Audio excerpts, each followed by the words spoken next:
população brasileira, a maioria que votou no ex-presidente Lula, deve estar sentindo-se, de certo modo, traída e com justos motivos.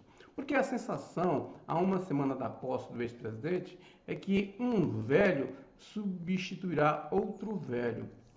Ora, esta semana, o Supremo Tribunal Federal declarou por maioria absoluta a inconstitucionalidade daquela aberração das emendas de relator, ou seja, 19 bilhões eram colocados na mão do presidente da Câmara e do Senado para eles próprios distribuírem aos deputados. Então, aquele toma lá da cá institucionalizado, é uma indecência que o Supremo Tribunal declarou inconstitucional. E agora, deputados e senadores, junto com o presidente eleito, estão fazendo um acordo para que esses 19 bilhões previstos no orçamento da União de 2023 para as emendas de relator sejam divididos ao meio, a metade para o governo administrar e a outra metade ficaria com os deputados federais e senadores, ou seja, e isso está sendo tratado na imprensa como um jogo ganha-ganha, um jogo legítimo. Não é,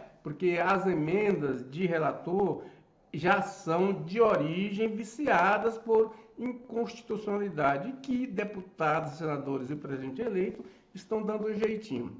Resumo, de 19 bilhões, 9 bilhões e meio irão para as emendas individuais impositivas.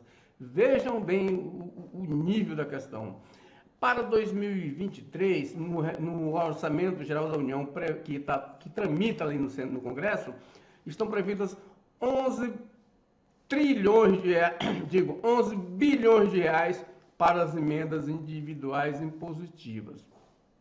Com mais 9 bilhões e meio, isso nós teremos aí 20 bilhões e 600 milhões para as emendas individuais impositivas. Ora, aqueles 11 bilhões de emendas individuais impositivas que já estão no OGU de 2023 representam 1,2% da receita corrente líquida de 2023, conforme determina a lei, ou seja, já está dentro da Constituição.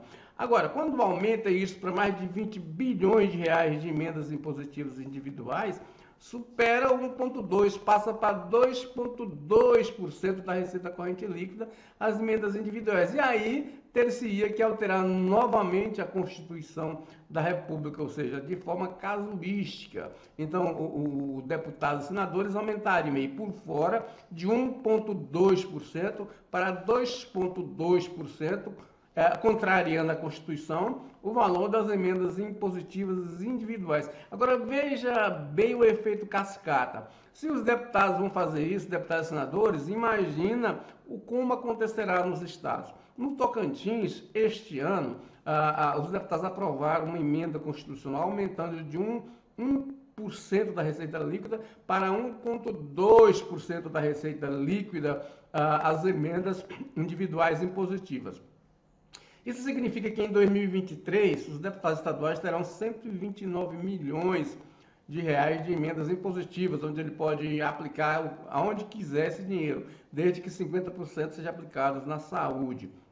Se esses 2% que os deputados federais estão acrescentando aí na Constituição da República, né, no OGU, forem levados para os estados, o Tocantins passará, os deputados do estado terão direito, evidentemente, a reivindicar os 2,2% da RCL aqui também no estado do Tocantins.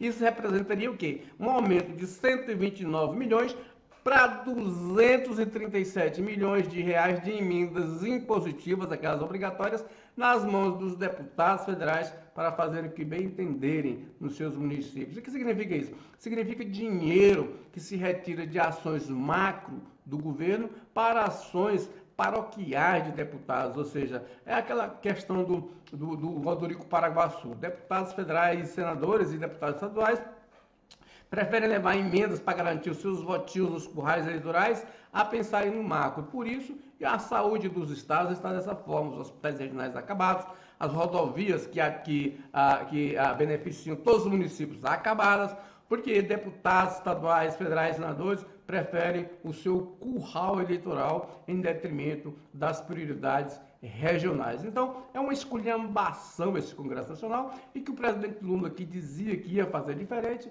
termina para poder, em prol de uma tal governabilidade hoje defendida por analistas políticos do Brasil, a levar adiante a sua administração. A governabilidade que os analistas políticos do Brasil não viam na mesma decisão de Bolsonaro, ao colocar esses 19 bilhões nas mãos do presidente da Câmara e do Senado para fazer a sua compra de votos. Um bom dia para você.